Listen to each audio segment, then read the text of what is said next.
what we have found to be really successful at PowerToFly is finding a platform for people who have incredible things to say, but don't have the community or necessarily the large network to share it. Chris, what is happening, man? How are you feeling? Doing great today, Sam. How about yourself? Oh, I'm fantastic. Very excited about our guest, Lauren Hagerty. She's the Director of Community and Marketing at PowerToFly, which is an incredible company. It's actually a job board that helps amazing women find jobs at some of the world's best companies. And I think what's so special about Lauren and how she comes on as such an incredible guest today is her approach to building community, both on the B2B side as well as the B2C side. Given that her job is kind of this matchmaking marketplace, she needs the recruiters and needs the prospects and potential employees. And I think hearing her approach to building community on both sides is fascinating. And I think there's one tactic she uses, and this might not sound like a mind-blowing tactic, but it's just straight up effective. And it's being able to lean on the influence of other awesome thought leaders. They're constantly hosting different virtual events, creating a platform that puts other people on. And in doing so, they're able to build a community around the PowerToFly brand. So I really want to, even before we get into this episode, encourage you guys to think about how you can do the same. How can you build community by building a platform to showcase other people? What'd you like, Chris? Yeah, I mean, first and foremost, I love the idea of building community in a two-sided marketplace. It creates a unique challenge for any marketer. What was interesting to me was that she joined the organization at the infancy of community building. So there wasn't even really a strategy around that, and I think it's really fascinating how she's really accelerated the community growth aspect of things through, the thought leadership that you were just touching on in the virtual events, which, frankly is a huge win. If she was already winning in virtual events in the new norm, before the new normal, I think it's just a great win. So, looking forward to sharing her insights with everybody on listening to the podcast. And without further ado, here we go. Hey, Lauren, how's it going today? It's going great. How are you? Doing fantastic. It's been 24 hours of rain here in New York, so the sun's right around the corner. I could not agree with that more. Great. All right. Well, super excited to have you on the Brand Community Podcast. Why don't we just go ahead and dive right in? So, first question off the bat is, we'd love to just hear about your role at PowerToFly and even, understand more what PowerToFly does.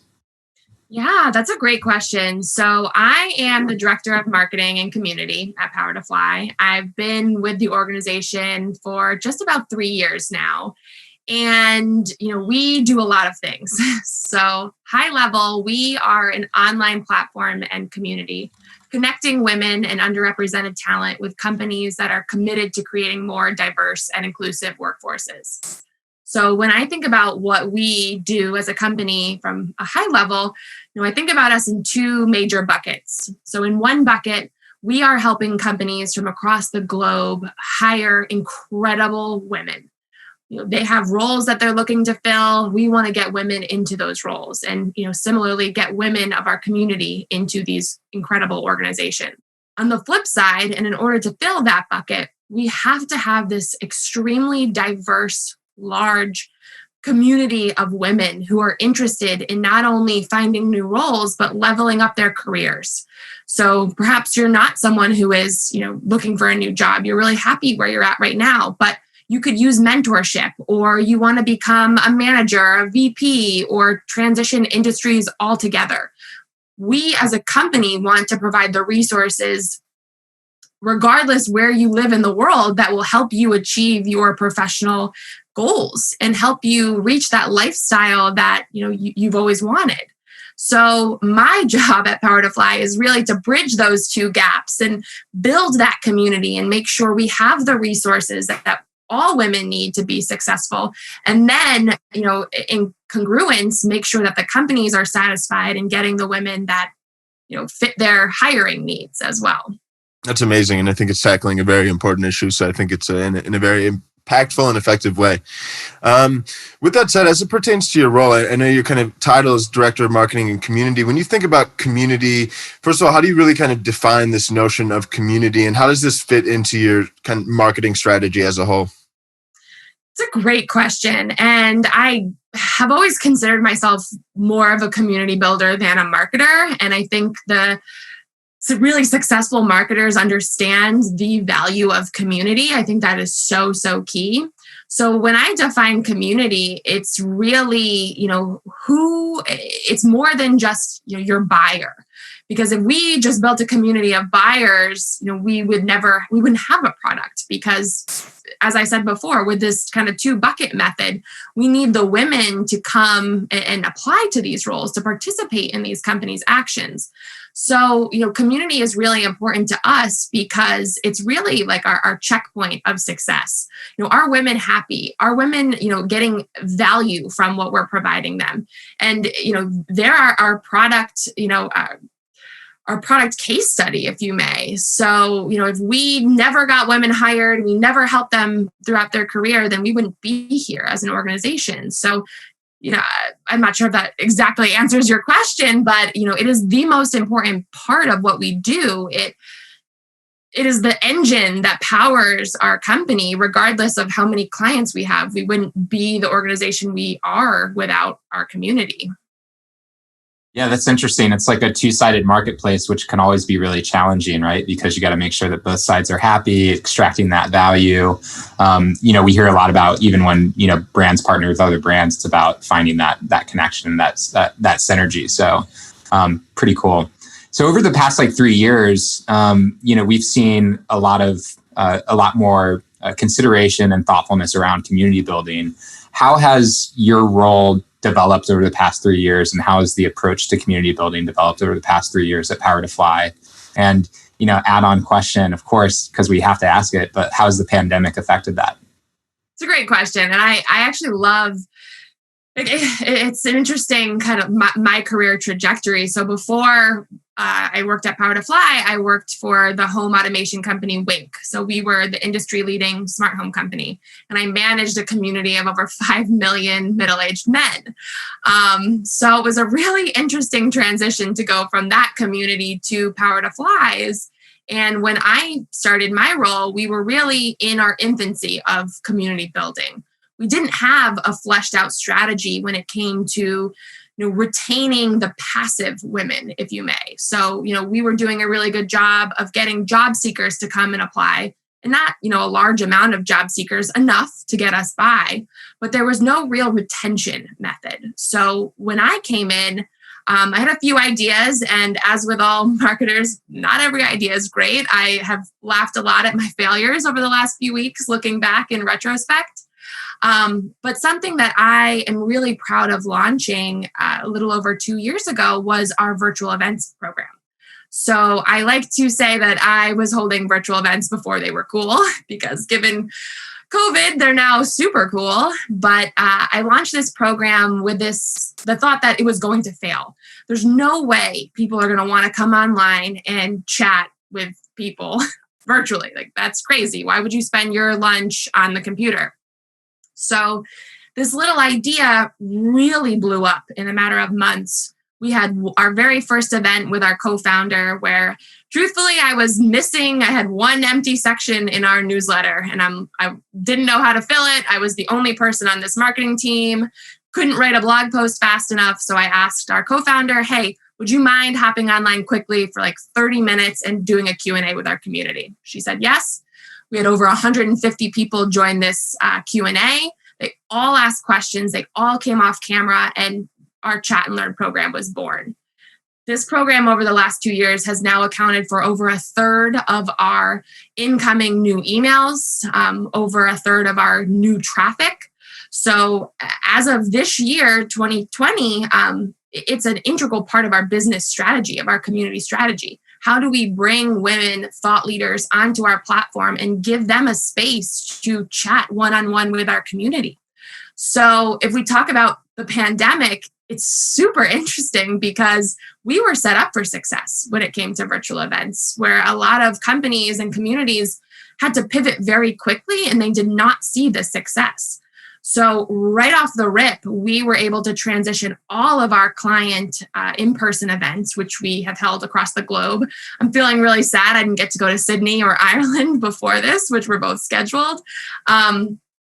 But we transitioned them all to virtual and have held over 300. So we held 300 virtual events in 2019. We held 300 virtual events in 2020 back in April. So, we are set to double this goal. We've doubled the amount of RSVPs, the amount of attendees, and our attendance rates are actually just increasing. So we are really thriving in this virtual environment. And, at the end of the day, we've always been set up for success. We've always been virtual. It's been the name of the game for us at PowerToFly. So where I know the pandemic has been a really unfortunate circumstance for many companies and communities, it's been really great for us in that sense. Yeah, for sure. And I presume too, there's definitely an interesting subset of businesses that, COVID has been very catastrophic in many ways. And I think love to anybody that's had to deal with it, some of the unfortunate things it's brought. But the silver lining is there have been certain businesses that have, live streaming has been huge. And I'm sure even too, just people looking for jobs. One of the unfortunate things is that there has undoubtedly been some job loss. So being able to have a impactful platform to help people overcome those challenges, all things considered, good timing. With that said, when it comes to community and marketing and building, I presume you're responsible for doing that on both sides of the marketplace, both on kind of the job and jobs and brands, as well as on the actual kind of applicant side. Yeah. Yeah, that's correct. Cool. How does can you speak to the difference in strategies and what you've seen work well on both sides of the marketplace? So it's really interesting because I've done a lot of thinking about this lately because, what we've seen on the B2B side is actually very similar to what has been successful on the B2C side. And I think in traditional organizations, that's just not the case. And, I hate to, reckon with success, but I keep telling myself we should be doing something different. How do we differentiate this? But events have worked extremely well for us on the B2B side. And I think when we talk about what we do best, it's making people feel comfortable about uncomfortable topics. It's something that women are very uncomfortable talking about. We're uncomfortable about talking about salary and leave and negotiation, all of these uncomfortable things. And then from our B2B side, people are really uncomfortable about performative allyship. They're uncomfortable about talking about systemic racism and how do we alleviate this in the workplaces. So we have provided a lot of really great safe spaces for employers at massive, massive organizations to come to talk, to have a safe, comfortable spot to talk about their fears, their concerns, and bounce ideas off of us, our team, and how they can really do better. So, to get a little more concrete here, we held a massive summit back in June. It was called Diversity Reboot 2020. And, we had over 2,000 B2B leads come into this event. Wow. People who are interested in learning about, how all of these different topics, from how do we, screen in versus screen out, how do we, draft better job descriptions that are more inclusive? How do we, how do we put policies in place that make our minority workers feel better about coming to work every day and make them feel comfortable? Of course, addressing all of the systemic racism going on in the U.S. It happened shortly after George Floyd's murder. So, we feel really blessed to be in this position to talk about the hard topics. And after, building this really solid brand, we're now able to position ourselves as thought leaders to have events like this, where, other HR professionals, leaders in the HR hiring space can come and learn from us and learn from other leaders as well and what they're doing. So events, really, it's crazy. They are a make or break tool that if you're not using it, I highly suggest looking into throwing more virtual events in general. It's so important. Yeah, no, that's incredible. And just hearing some of those results is truly remarkable. With that said, I know one component of the success of those events is having a very innate understanding of who your customers are, what are the issues that matter to them, making sure that from a programming perspective, you're really nailing on those topics that people care about and want to learn about, which is definitely one very important slice of this pie. On the other side of the equation, though, is the actual event promotion elements and making sure, if you build it, you can't necessarily assume they will always come. So from the perspective of event promotion, and I'm sure over time you've been able to there's kind of some level of retention, but when you're trying to drive retention, but more importantly, get awareness and new people in that community, what have you seen to be some of the most effective tactics for event promotion? Love this question because this is something that I've talked a lot with community builders about because we are a pretty nuanced space here. And, I am on thousands of marketing newsletters, community newsletters, and I keep seeing the same names popping up over and over again. It's like this person is speaking for, at this virtual conference and this virtual event. It's like we have a circus of speakers that just keep going from conference to conference, which is great. I am one of those people, so I'm glad to be on that circus train. But at the same time, what we have found to be really successful at PowerToFly is finding a platform for people who have incredible things to say, but don't have the community or necessarily the large network to share it. So when we invite speakers onto our platform, it's not these people that are, have done 6, 7, 8, 9, 10, hundreds of talks to communities. We know what they have to say. Not that it's not great, but we get the idea. We bring new voices to our platform. And with bringing new voices comes new communities. We have a really great cross-promotional opportunity for these speakers. So they come onto our platform, they promote to their communities, we promote to our community, we share the leads that we generate. And then ultimately, we're both getting a win from this one opportunity. They can talk about something they're really passionate about or a project they're working on. We provide this space where, you can practice a keynote talk if you're looking to apply to something.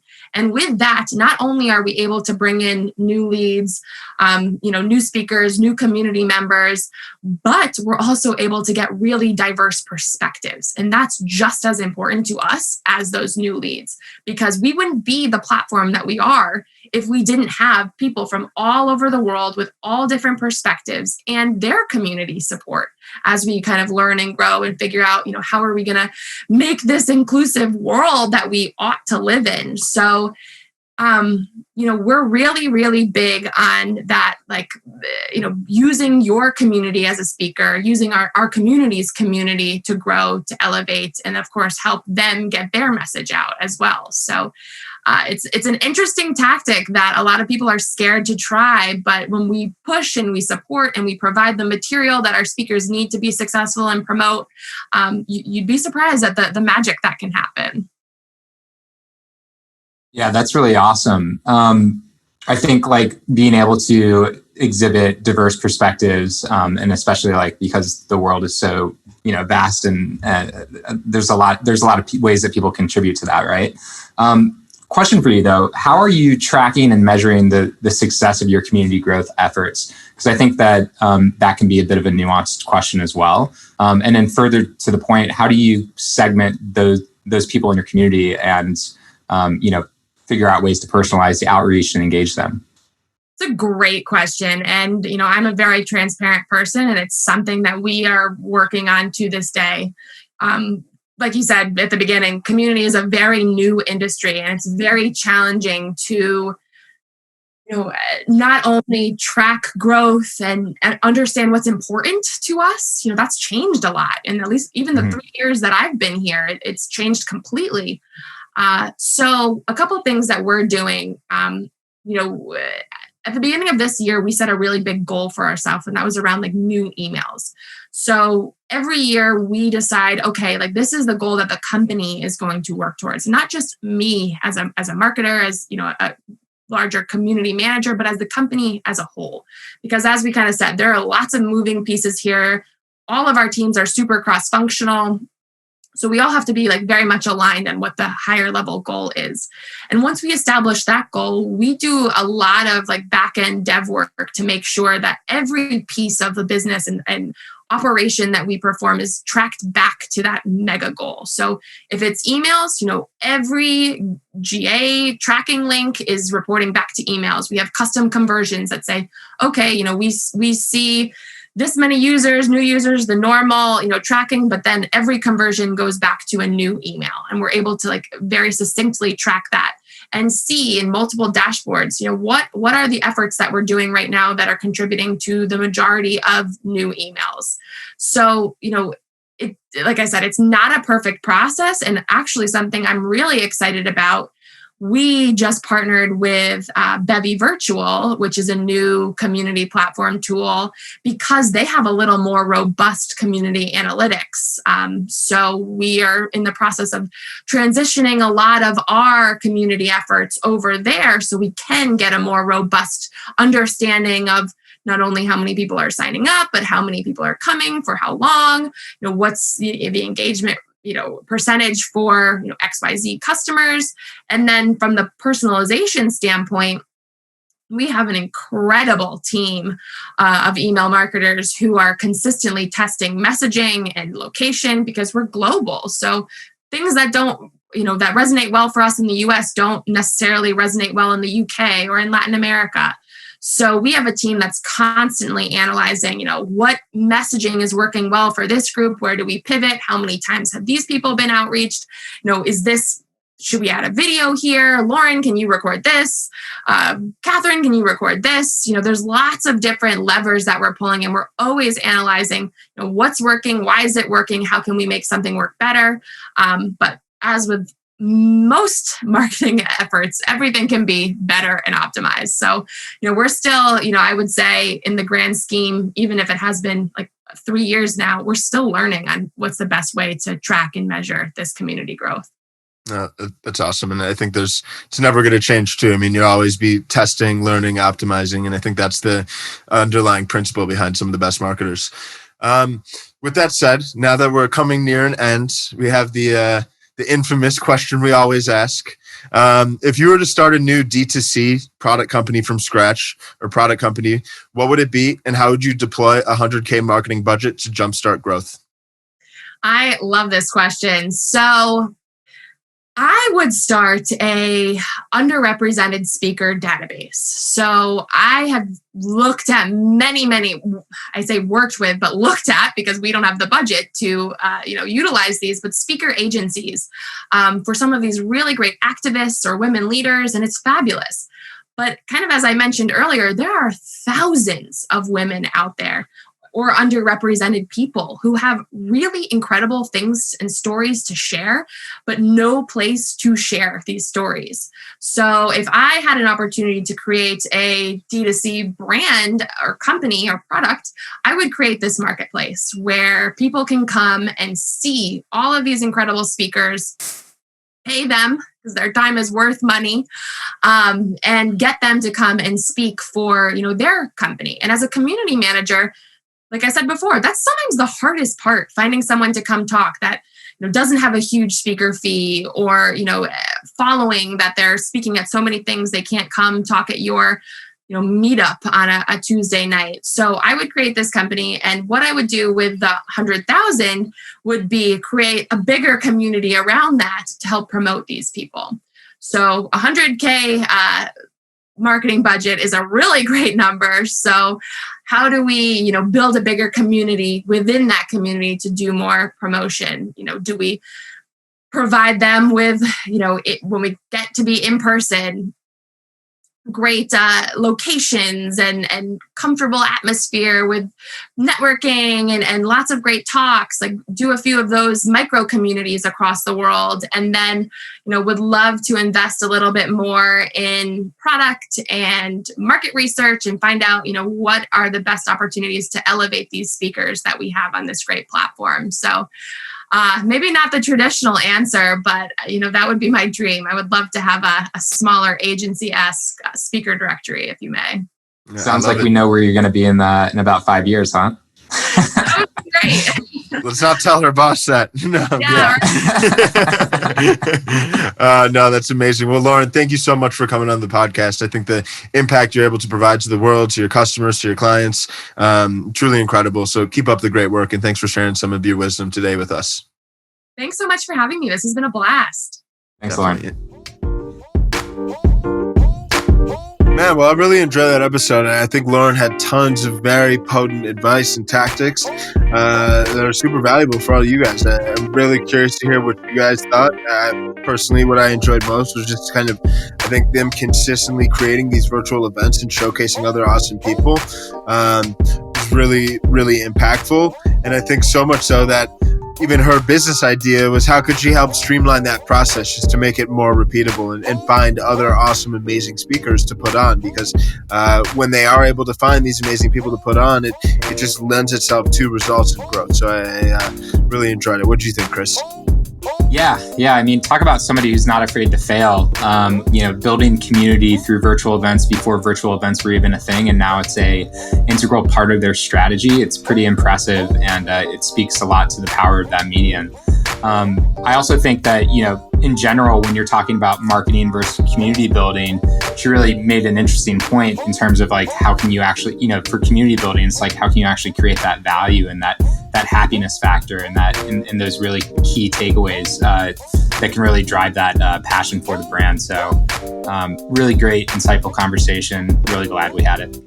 Definitely. And as always, thank you all so much for tuning in. If you haven't already, please be sure to go to Apple Podcast, Spot, wherever you're listening to us right now. Just go leave a review. We want to hear what you like. Maybe DM us what you think we could do better. This is how we're going to grow and reach more people. So thank you guys so much for your support. We wouldn't be here without you. Cheers.